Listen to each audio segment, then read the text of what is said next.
RS brothers లో ఆషాఢం KG sale మళ్ళీ మొదలైంది. మరెన్నో క్రేజీ ఆఫర్స్ ఖైదీ చేయండి ఆర్ఎస్ బ్రదర్స్.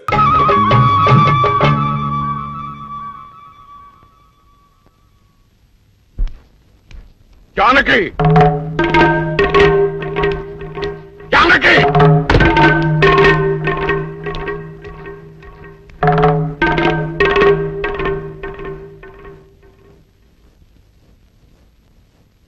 ఇప్పుడు నీ కళ్ళు చల్లబడ్డాయా? నీకు తృప్తిగా ఉందా? నా మనవడు ఊళ్ళో ఉంటే నీ మనవరాలకు పెళ్లి కాదని వాడిని ఊళ్ళోంచి బయటికి గెట్టేయమని సలహా ఇస్తావా? ఆనాడు నా తల్లిదండ్రుల్ని చంపుకోలేక నా ప్రేమను చంపుకొని నిన్ను పెళ్లి చేసుకోలేదు. ఆ కక్ష మనసులో పెట్టుకుని నీ మనవరాల్ని నా మనవడి మీద గుసుకొల్పి వాడిని ప్రేమలో దించి వాడి మనసు ముక్కలు చేస్తావా? అందుకే చాలగా వాడిని ఊళ్ళోంచి గెంటిస్తావా? వీరుడు నోరు పోయి. నా పేరు వీరయ్య దొర. పెళ్లి పెటాకులు కాని నీకు, పిల్లా జల్లాలేని నీకు కడుపు తీపి గురించి ఏం తెలుసు? నా మనవడు ఇప్పుడు ఎక్కడున్నాడో ఏమయ్యాడో తెలియటం లేదు. 4 రోజుల లోపల వాడు ఊళ్ళో కనుక రాకపోతే నేను రాక్షసుడు అయిపోతాను.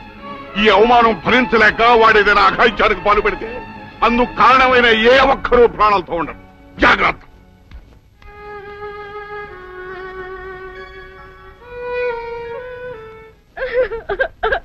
అక్క ఏంటే ఏమైందే? సీనుబాబుని ఊళ్ళో నుంచి ఎల్లగొట్టారక్క. ఆ విషయము నేను విన్నాను. అంత మాత్రం దానికి ఏడుస్తూ కూకోవాలంటే ఎరిమోహమా? సీనుబాబు 4 రోజులు ఊర్లో లేకపోవడం మనకే మంచిది.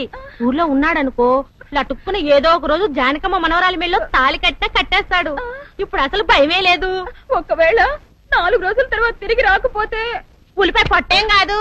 రాకెక్కడికి పోతాడు? నువ్వు ఏడుతూ కూకోమాక. మంది ఇప్పుడు దొరల వంశం.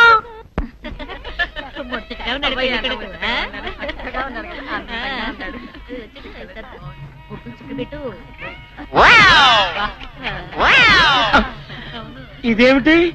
ముక్క మీద నల్ల చుక్క కదా పెట్టాలి, తెల్ల చుక్క పెట్టారేమిటి?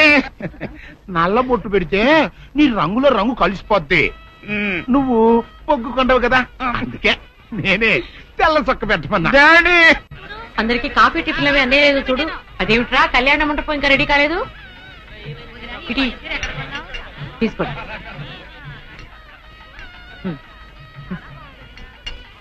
ఎంతైనా జానకమ్మే దగ్గరుండి అన్ని పనులు స్వయంగా చూసుకుంటది. మరి నన్ను ఏం చేయమంటారు చెప్పండి? నాదేమో 6 దిక్కులని కొంపైపోయింది. మన ఇంట్లో పనులు మనం చేసుకుంటే తప్పే ఉందండి. ఏంటో ఆ సీనుబాబు గుళ్ళో గొడవ చేయకుండా ఉంటే ఈ ముహూర్తానికి మా పిల్ల పెళ్లి కూడా అయిండేది. ఈ ముహూర్తానికి ఎందుకులేండి, మాది అసలే దొరల వంశం. పొట్లకేం కాదు. అమ్మా సుందరి, అమ్మా సుందరి. ఏంటమ్మా ఏమైంది? ఏమోనండి, ఉన్నట్టుండి కళ్ళు తిరిగి పడిపోయింది. సుందరి, ఇదిగో డాక్టర్ గారు రండి. రండి, పాపం ఉన్నట్టుండి పిల్ల కింద పడిపోయిందండి. ఏం చూడండి.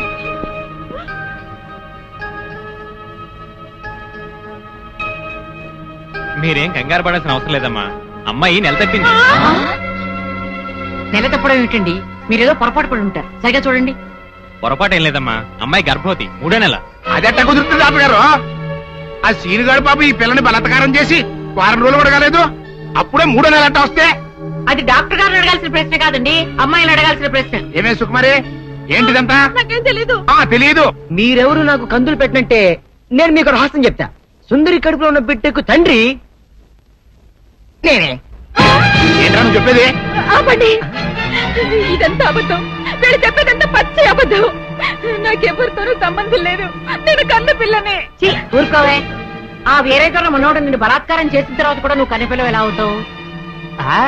వీళ్ళంతా చెబుతున్నది నిజమే అయితే నువ్వు ఆడపిల్లవే గాని కన్నె పిల్లవెలా అవుతావు? కాదు, నేను కన్న పిల్లనే.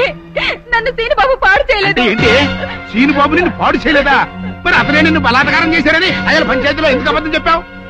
సీనుబాబుని నేను ప్రేమించాను, కానీ సీనుబాబు సౌందర్యని ప్రేమిస్తున్నాడు.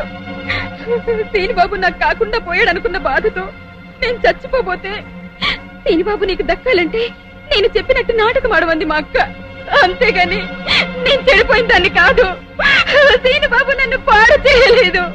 అసలు నేనే తప్పు చేయలేదు. అబద్ధం. దాని మాటలేదు నమ్మకండి. కళ్ళు తిరిగి పడిపోవడంతో ఏదేదో మాట్లాడుతుంది. ముయ్యమైన కప్పనోరు దాని అమాయకురాలు చేసి నువ్వింత నాటకం ఆడతావా? ఆ వీరయ్య ద్వారా మనవుడు తప్పు చేశాడంటే నేను నమ్ముతాననుకున్నావుటే? నువ్వు ఆడిన నాటకం నలుగురికి తెలియడం కోసమే నేను ఇలా నమ్మినట్టు నటించాను. ఏమిటే కూసావు? నీది దొరల వంశమా? ఏది మళ్ళీ ఇంకోసారి కూతకోయి నీ పళ్ళు రాలకొడతాను జాగ్రత్త. వాసిని అమ్మ కడుపు మారా.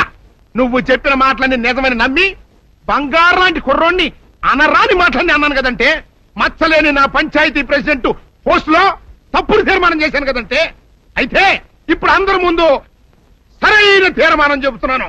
ఏ రైతురా మనవడు నిర్దోషి అని తేలిపోయింది కాబట్టి ఈ సప్పిడి సుకుమారి చెల్లెల్ని ఆ బాబు పెళ్లి చేసుకోవాల్సిన అవసరం లేదు. అంతేకాదు ఈ సప్పిడి సుకుమారి తను చేసిన తప్పుకి ఈ గ్రామ పంచాయతీకి 10,000 రూపాయల జరిమానా కట్టాల్సిందే. అమ్మ జానకమ్మ, నీ మూలంగా నేను చేసిన తప్పు దిద్దుకునే అవకాశం కలిగిందమ్మా. నీ మేలు మర్చిపోలేను. సుందరి,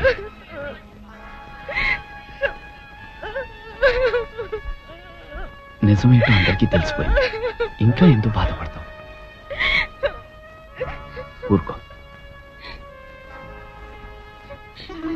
సౌందర్య, నేను విన్నదంతా నిజమేనా?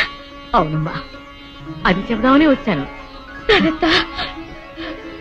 పిచ్చి తల్లి, సీను నా కళ్ళ ముందు పుట్టి పెరిగిన బిడ్డమ్మా. అతను ఎలాంటివాడో నాకు బాగా తెలుసు. అందుకే నువ్వు సీనుని ప్రేమిస్తున్నావంటే నేనెంతో సంతోషించాను, ప్రోత్సహించాను కూడా. సీను నిర్దోషిని రుజువయ్యే వరకు అతని ఊళ్ళో ఉండకూడదు. ఉంటే సుందరికి సీనుకి పెళ్లి జరిగిపోతుంది. అలా జరగకుండా ఉండాలని సీను నీ ఊరి నుంచి బహిష్కరించేలా చేశాను. పాపిష్టిదాన్ని నా సీను ఎంతో బాధ పెట్టాను. ఇప్పుడు ఎక్కడున్నాడో, ఏమైపోయాడో ఎలాగైనా వెతికి పట్టుకుంటాను. ఎక్కడని వెతుకుతావు? అవును, ఎక్కడని వెతుకుతాను? పిచ్చి పిల్ల, నువ్వెక్కడా వెతకనవసరం లేదు. నేనే సీనుని రప్పించాను. నిజంగానే నానత్త? మోహన్ చూడరా. సీను, సీను,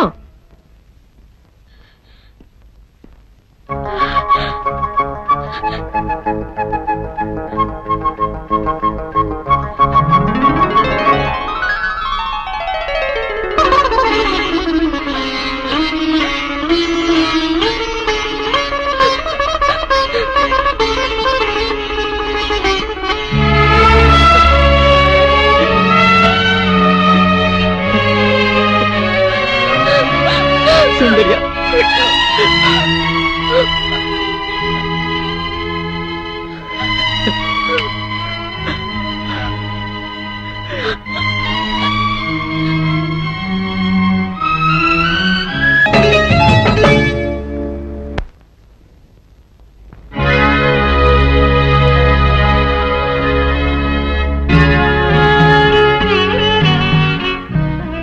జానకి, చచ్చా, ఏమిటో ఇది?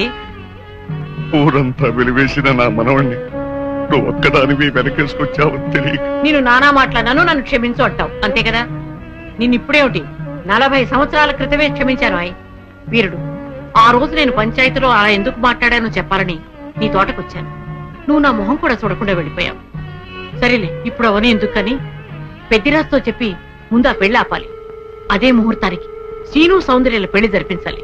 పెద్దిరాజు ఆ పెళ్ళాపడానికి ఒప్పుకుంటాడంటావా? పెద్దిరాజు చాలా పెద్ద మనసు కలవాడు. మనం వెళ్లి సీను సౌందర్యాల ప్రేమ గురించి చెప్తే తప్పకుండా ఒప్పుకుంటాడు. పద, వెళ్దాం పద. అవునమ్మా, నాది పెద్ద మనసే, నేను కాదన్ను. నేను అతి మంచోండి, అది కాదన్ను.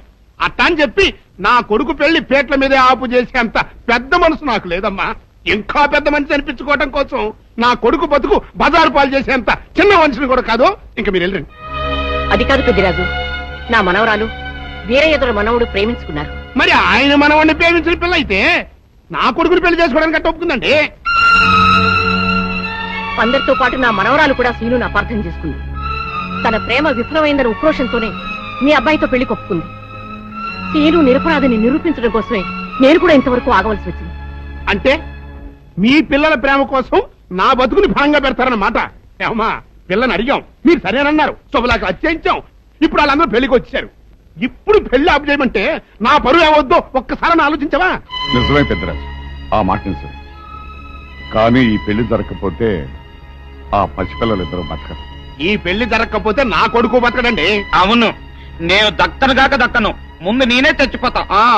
ఎన్నారుగా, మీ మనవడ కోసం నా కొడుకుని చంపుకోమంటారా? పెద్దరాజు గారు, నా కూతురు పెళ్లి విషయంలో వాళ్ళకి ఎలాంటి సంబంధం లేదు. మా అమ్మాయికి మీ అబ్బాయికి పెళ్లి జరిగి తీరుతుంది. తాతబ్బాయి, అత్తయ్య, దయచేసి నా కూతురు జీవితాన్ని నీ జీవితంలో చెయ్యి. పెద్దరాజు గారు, వీళ్ళు ఎంతకైనా తెగించిన కన్ను.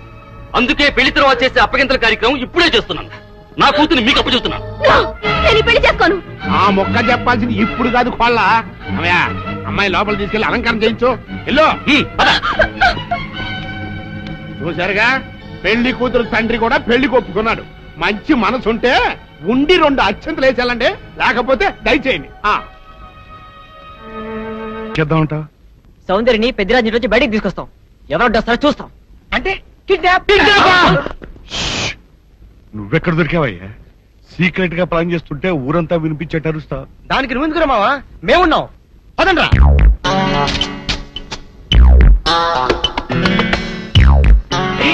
నువ్వు రావద్దు, నువ్వు ఇక్కడే ఉండవు. రండి.